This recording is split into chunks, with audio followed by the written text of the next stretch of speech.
Me Day. I'm delighted to have today a Mass presented by the County Judges Association that I spoke to earlier at their meetings in Benton, and I appreciate their partnership through all of this.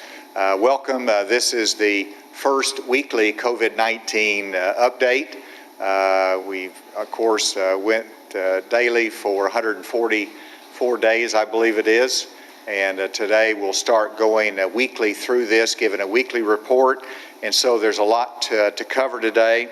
I'm pleased to be joined by Dr. Jose Romero of the Department of Health, Dr. Ivy Pfeffer of the Department of Education.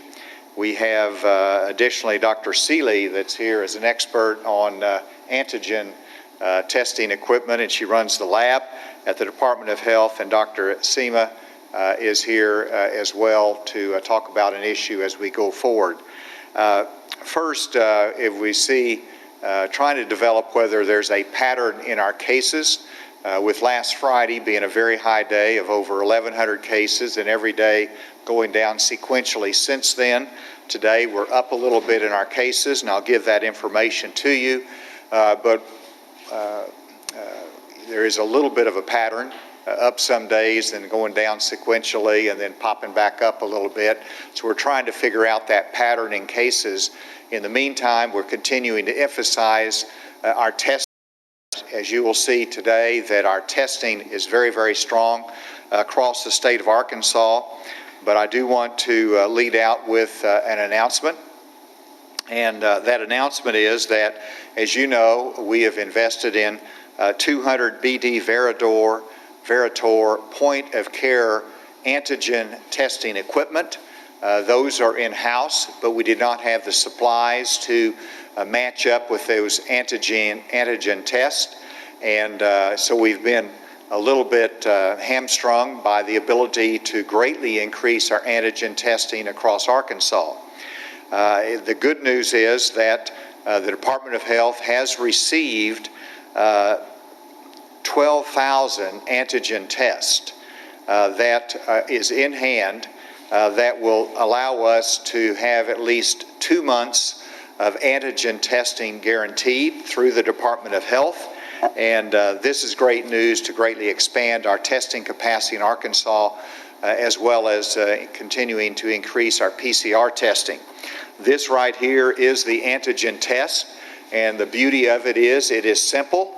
It does not take a great deal of time, and it is quick point of care. And so the simplicity of the antigen machine with the adequate testing is what is going to help us make sure we can prioritize our K through 12 schools as well as our colleges. And with that, I want to go to our first slide that demonstrates how this is going to be distributed across the state of Arkansas. And here, the type of facility on the right shows that we're going to have NYIT in Jonesboro. We're going to have our Arkansas Minority Health with the antigen test machines. We're going to have the Northwest Council that will have 2. We're going to have critical access hospitals. We will have them distributed to our small rural hospitals as well. And then our local health units will be the critical link to this. That's the yellow, and you'll see those locations all across Arkansas are local health units. And so people can go into our local health units. They will have access to antigen tests, quick turnaround point of care tests. And then you can see the options that we have in our testing to continue to enhance that. I want to ask Stephanie Williams to come up, who's our Chief of Staff of the Department of Health, and to refer to this chart and to go through a little bit more clarity on how these testing equipment will be distributed.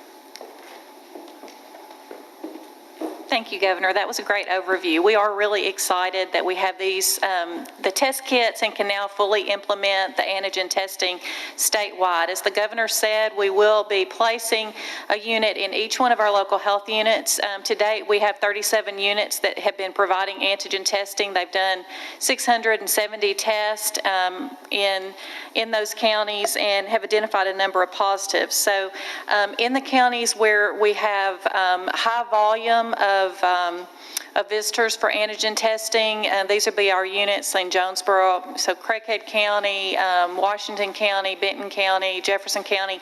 Those units will actually be receiving a second machine now, so they'll have two, so that will increase their ability to serve folks in a timely manner.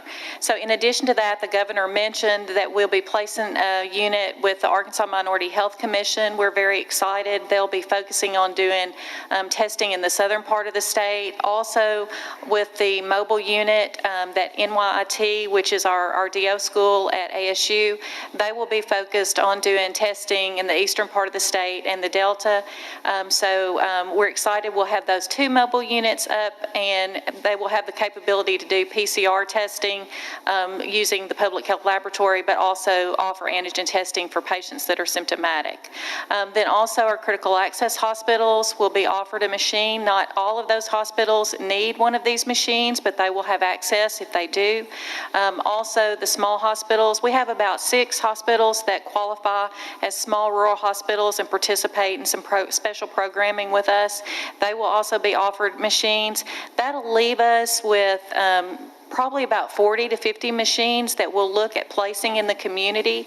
So in our Emergency Communications Center, Mr. Joe Martin serves as our point of contact for clinics that are dealing with issues related to securing testing supplies. So he is receiving a request for assistance, either from folks that need BD machines and supplies, or for groups that have a BD machine now but haven't been able to secure testing material. So we're asking folks to call our hotline number and let us know if they feel like they would qualify for placement of a machine or if they need BD testing supplies, which we may be able to assist with. Thank you. What this means for the average citizen is that they can go in as usual to get a PCR test. But they also have another option. If they want a point-of-care test, an antigen test, they can go in and have that test taken in their local health unit or other place that is distributed. And this will really help us with our K through 12 education for greater turnaround, quicker turnaround, and greater access, as well as to higher ed. Those are the first priorities that we have for these new antigen tests that we have obtained.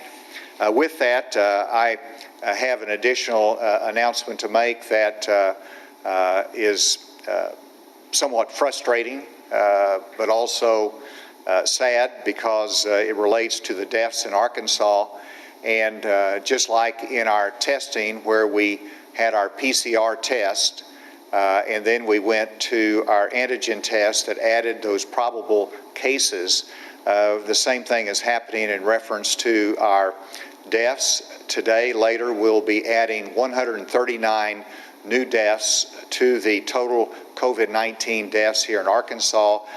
These will be probable deaths that will be characterized, not the positive identification that have been done through the PCR test and that we articulate every day, but these will be characterized as probable tests.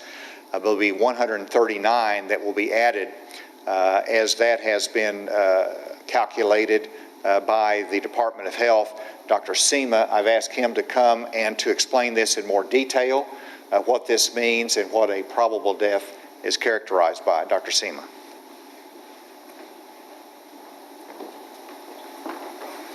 Yes, thank you, Governor. To reiterate what the Governor already mentioned, in accordance with the Council on State and Territorial Epidemiologists case definition that was adopted by the CDC in August, we began reporting probable cases, and so too now we must report probable deaths. These will include persons who were diagnosed as a probable case. So for an example, somebody who had a positive antigen test only, they were labeled as a probable case and unfortunately expired. These will also include individuals who had on their death certificate COVID-19 as a contributing or underlying cause of their death, but we may not have had any laboratory evidence of infection. So per the case definition from CSTE that was adopted by CDC, these persons will be labeled as a probable death. So we'll be adding 139 probable deaths to our website. These will be shown on our dashboard under probable deaths, and we'll be able to show those by county as well. And with that, I'll turn it back to the Governor. And then let me go to our first graph, actually be our second one, but I want to look at where we are since this is September 15th, where we are in our testing goals. And of course, our goal was a total of 200,000 total tests, which were 190,000 PCR tests with another 10,000 antigen tests. So these are our PCR tests on September 15th. As you can see, we're at 102,000, which significantly exceeds our goal for the half of the month. So if we can finish strong, we're going to be able to make our goal. Clearly that shows significant testing here in Arkansas during the first half. Again, if you look at just 6% of our population is 180,000. So that is more than 6% of our population that we're doing every month if we meet that goal. And then the next one is the number of antigen tests. And here again, this starts September 1, our increase. And you can see that over the weekend we had just really flat in terms of our antigen testing, but they have increased dramatically with the beginning of the week. And so our total number of tests that we've done is 6,888. And again, put that in perspective that we're going to be adding 12,000 antigen test capacity just with the supplies that we just announced earlier. So we expect that antigen testing to go up over the coming months. Next, you'll see the number of PCR tests by facility. And here again, we don't want to totally rely upon our commercial tests. That goes up, that goes down. But our Department of Health lab continues to be strong with significant testing as well. And you can see that our testing in the last 24 hours has been 5,852 PCR tests. The next slide will take us to the number of new cases. And let me spend a moment on this. We have 676 new cases in Arkansas in the last 24 hours. These are new PCR confirmed cases. We also have 11 additional hospitalizations, and we have 17 additional deaths. I'll show those here in just a moment. But if you just look at the number of new cases, you can see that it's just simply up and down. Now, I don't mind a little up and down lower, but I don't like the extraordinarily high when 1,100 or 1,000 cases, because that just means that really there's getting dumped too many in one day from our labs. And so we want a little bit more level out, but the next one shows the rolling average of cases. That you can see the trend line where we're lower than we were at our height, but we, if we want that to go down. We want that to have fewer cases, even though we're trying to identify as many as we can for safety purposes. And next, the number of active cases is fairly flat right now. The next one shows the number of new cases in Arkansas by test type. I wanted to illustrate this because the test type, I was looking for the code there, the white are the antigen test and the red are the PCR test. And so that's how it's broken down. And you can see in the last 24 hours we've had the number of new cases resulting from those tests. So that's informative as to where the new cases are coming from. And then, or the type of test. This is the antigen test. The positivity rate you can see is much higher, up over 20% in positivity for our antigen test. The next one is the positivity rate for PCR test. And this is important because look at the trend line. You see really a consistent trend line when it was up over 10%, having that go down, and this is by week. But you've seen a consistent lowering of our positivity rate for our PCR test. This is the 7-day rolling average, which is going the same direction, below the 8%. We hope that we can keep that up if everyone does the right thing. So let's stop there. This is just a resource for our daily updates. There's other places that you can get this information when we're not having our daily update. This is from our website, the Department of Health website, and those will be posted every day mid-afternoon if you want to follow it.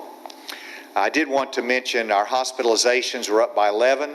That brings us to 389 hospitalizations, which is, again, below the peak of 420 some time ago. Our deaths for the first time has reached over 1,000 at 1,003, and as I mentioned, that's going to go up significantly with the addition of the probable deaths. Dr. Seema, will that be included on that number, or will that be a separate number? They will be listed separately, so the confirmed deaths will stay at 1,003. We will start the other category of the probable test as well. And with that, I wanted to invite Dr. Romero for his comments.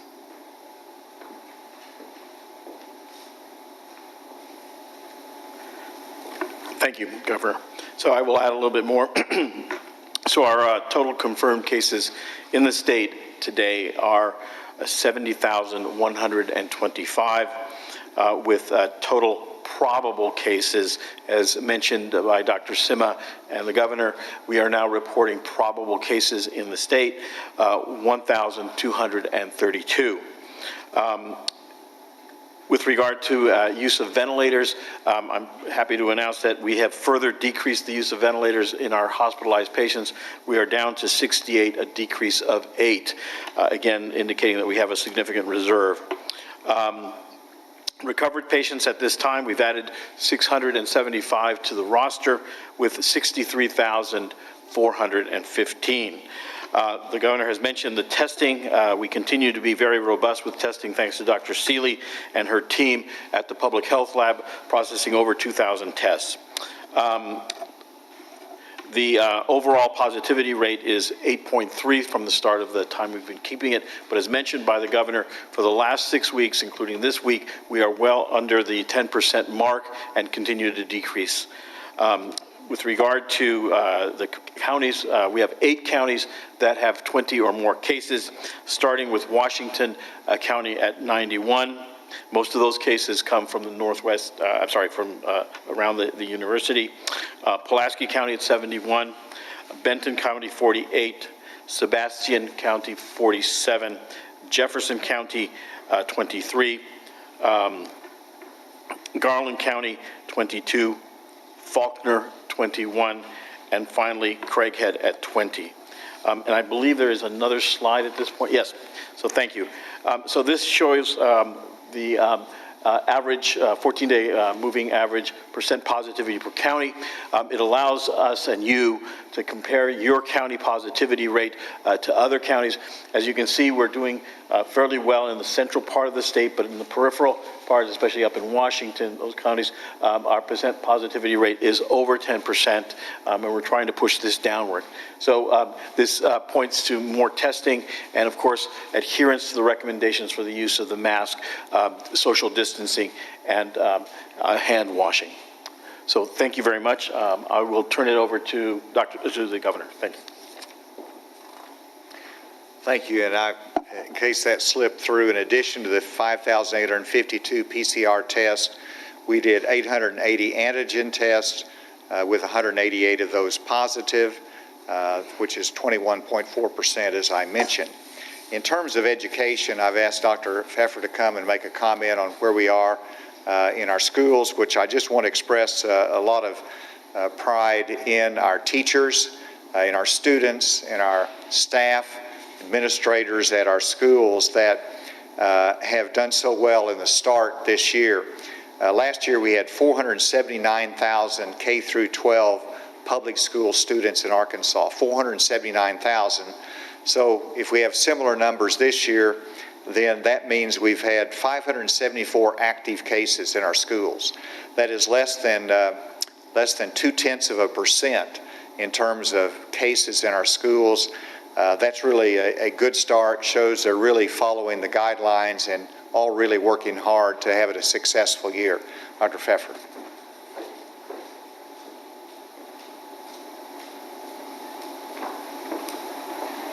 Thank Thank you, Governor. And yes, we are proud of our school districts and how they are responding as the school year starts. And as all of you know, we've discussed this, the 574 active cases are going to affect and impact school district operations differently. And so whether a positive case is a student or a staff member, it's going to depend on the number of close contacts around that individual. And in many cases, if there are large numbers of staff affected in a school district, then the school district does have to make modifications. So just an update on where schools are today. Since school started, there have been a total of 39 COVID modifications to on-site instruction in some form or fashion. 22 of those modifications are still ongoing. So since the start of the school year, we do have some that have been added. 8 have been added this week. Now, to understand though, we have to remember that each of these modifications are unique to the school district and unique to the circumstances around the need for the modification.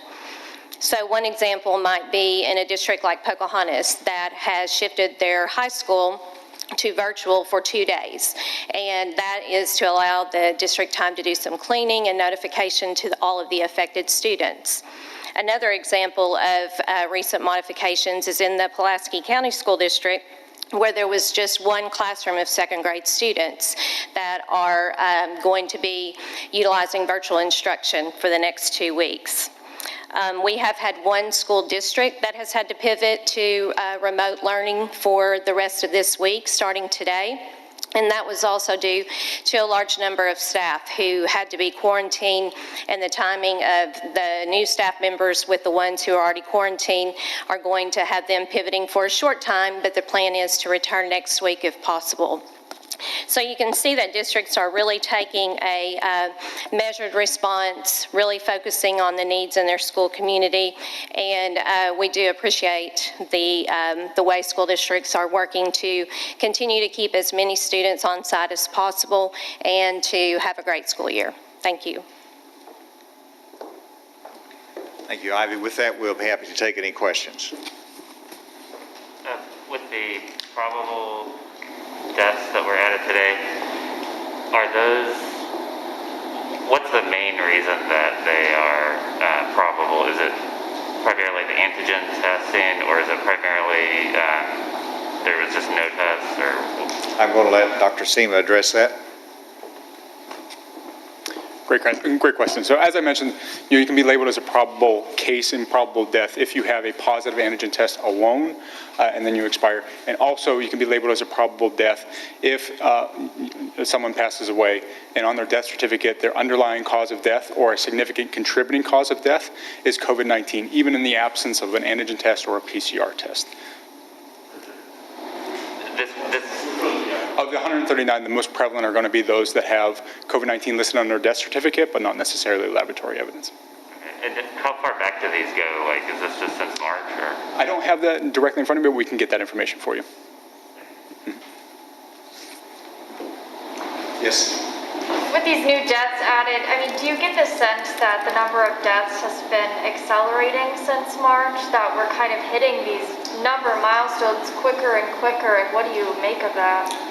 No, I don't have the sense that they're accelerating because, and that's been a little bit of the frustrating part, that we're adding deaths that should have been accounted for in the month of July or June or 2 weeks ago, and so that's throwing the daily number off. So I'm frustrated by the system that has been changed by the CDC as to how you count these, but we're trying to be very transparent in it. We're concerned about every death, but I don't see that that's accelerating. It's just simply that we are really accounting for deaths that have come in previously. Dr. Romero? That is correct. Or Dr. Seema, do you have anything to add to that? Yeah, please. So it is, we do report new deaths. Those are the date in which we report them. Another way to look at that is the date that a person actually expired. And we are keeping track of that. It has been fairly linear. We have not seen any exponential growths in the number of deaths by date of death. Much more precise answer than I gave, but thank you for that question. Is there anything from remotely? Yeah, Governor, this is Andrew with AP. Had a couple questions for you and for Dr. Romero. I guess first of all, on kind of a progress report on, or is there a sense of any progress with U of A and other college campuses, especially with Washington County topping the list of counties again today? Are you all getting any kind of sense of any of the measures they've taken up there working at all, or anything else that needs to be done? And a second question I had was, in terms of the state's report on cases at educational institutions, it seems like there's still a gap between what the state is reporting and what individual campuses are reporting, especially when it came to UA and Arkansas State. Wanted to see if Dr. Romero could kind of explain, I guess, why is there that gap, and is there anything that's being worked on to have those numbers more reflective, figure out which one is the more accurate figure? Dr. Romero or Dr. Seema, who's the right one to tackle the? He can handle the latter. All right. Question about the delay in recording of the, Yeah. and I'll be happy to tackle it. Yes, great question. About the educational institutions, we have set up processes to get the information from our points of contact at various educational institutions as quickly as humanly possible. Unfortunately, there is still a little bit of a delay, so that could impact why there are differing numbers that are being reported out by each individual campus as opposed to what we are reporting on our report. Now, also of note, we update a report every Monday and Thursday. I'm not entirely sure how often the campuses update their report, but that could account for some differences as well.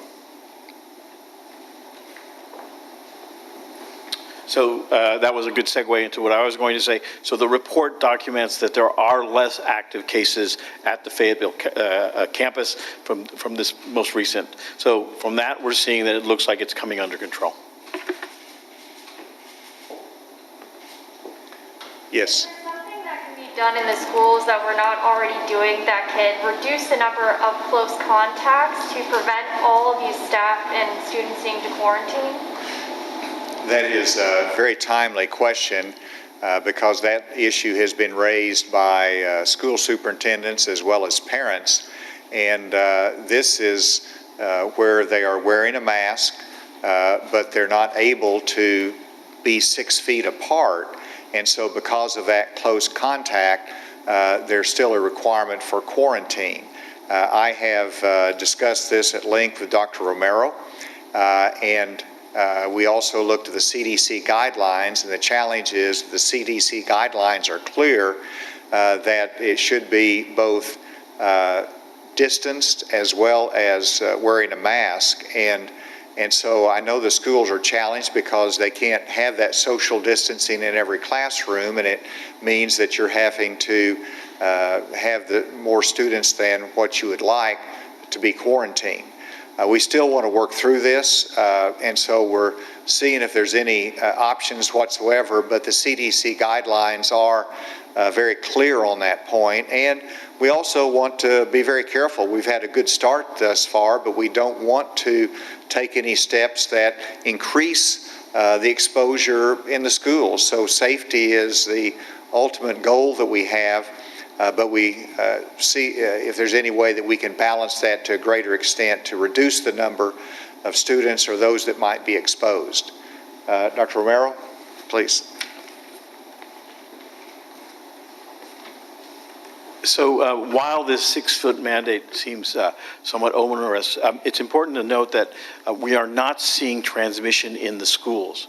What we're seeing is these individuals that are diagnosed most likely from the community, but we're not seeing, if you will, fallout from those cases. And I think that goes to this issue of maintaining the distance and maintaining the quarantine, because the mask itself either having it on if you are infected doesn't mean that you won't transmit it, and the mask, having it on if you're not infected, is not a protective measure. So I think we're showing that it does work. Have you seen any transmission in schools at all? I'm sorry? Have you seen any transmission? I would have to get you that information. Right. Next question.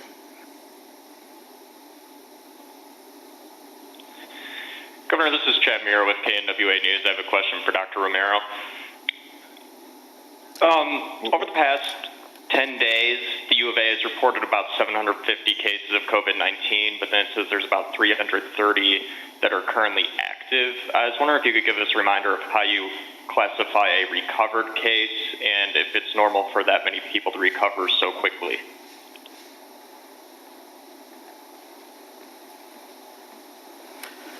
So a recovered case is defined as time from positive test onward or symptoms onward. So you remain a positive case for 14 days after the infection if you don't have disease, 10 days if you have the disease, and if you have severe disease, it's 21 days.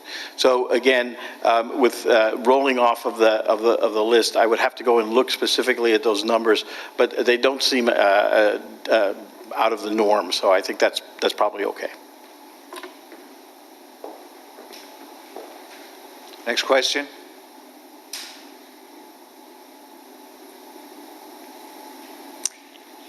Yes. What is the plan for just 2 months from now with the antigen testing, supplies run out, the plan to get more? The answer is we plan to get more. Very pleased. It's rare for us to have a 2-month stockpile in advance during this pandemic. And so that gives us confidence that that supply chain will continue. And we had to work it. We had to work through a number of different ways to make sure that those supplies came to Arkansas. But I'm optimistic that even after the 2-month supply that we'll be able to continue to get the antigen testing equipment or supplies. Last question. So it seems like since school started again, we've had a little bit of an uptick, and it's kind of at a sustained higher level, which seems like it's being driven by the colleges. So why is that? Are college students not following the guidelines, or what's going on there?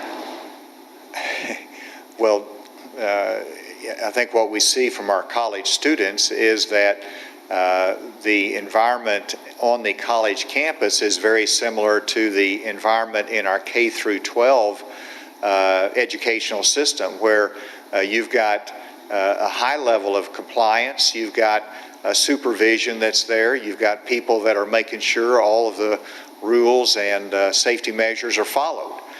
What's different is that on the college campuses, you've got a lot of other activity that happens outside of the educational environment, and you see that in very reckless ways sometimes. And I think with the actions of the universities, they've cracked down on that. They've utilized their ability to help guide behavior in a more positive way off campus, and that, I think you're starting to see some results of that. So I'm, if you look at what we thought was going to happen when we started and where we are now, I think you have to say it's been a very successful start to school, both at the higher education level as well as K through 12. But there's no guarantee as to what's going to happen the next couple of months. That's what's challenging about this pandemic, is it is unpredictable. All we know is that we have certain things under our control, and that is our behavior. And we keep focusing on that because that does make a difference. Thank you very much. Thanks so much for joining us here on THV 11. You were just listening into Governor Asa Hutchinson's first weekly COVID-19 update. As we have shifted from the daily updates to the weekly, there were several updates and announcements made in today's press briefing. Let's first begin with testing.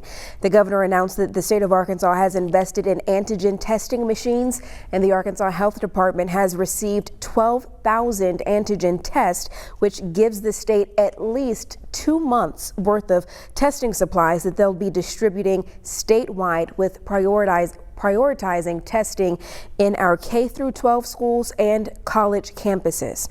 With regards to our case report, an additional 676 positive COVID-19 cases have been reported in the past 24 hours, bringing the state's total to 70,125.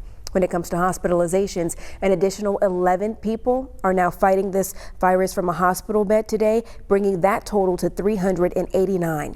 When it comes to deaths, unfortunately, 17 more people have passed away due to the COVID-19 virus, bringing the state's death toll to 1,003. And with recoveries, good news here, 63,415 people have recovered from this virus. I want to list off the top 5 counties with 20 or more cases that have been reported in the past 24 hours. The first being Washington County, next Pulaski, third Benton, fourth Sebastian, and fifth Jefferson County.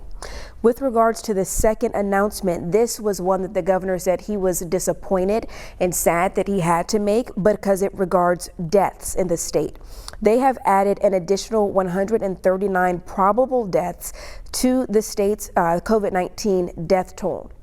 Now, what happens with this is these are calculated by the health department, and it includes people who have been classified as a probable case of COVID-19 before passing away, and it's listed on their death report as a contributing factor or part of the reason of their cause of death. So that is something new that the state is moving to in order to stay in compliance with CDC guidelines and regulations. So you can expect to hear those keywords, probable death and probable cases, more often as we report these numbers in our weekly press briefings from the governor. With regards to education, we got an education update pertaining to COVID modifications. You all know since the school year began, there have been modifications made across the state in several different districts. Since school started back in our public school system, 39 COVID modifications to in-person instruction have been made. As of this afternoon, 22 of those modifications are still ongoing. They're still in place. And folks, you have to remember this is a very fluid situation and things change for each district. Each district has their own unique modification that is made, but we are receiving reports from the Department of Education, so that has been very helpful. And I also want you to keep in mind that THV 11 is working around the clock, updating these numbers, verifying information for you, and getting your questions answered. I invite you to check out our website, thv11.com, where we are constantly updating that information online. And we also invite you to join me back here this evening for THV 11 News at 5, 6, and 6:30 for the very latest developments. I'll see you then.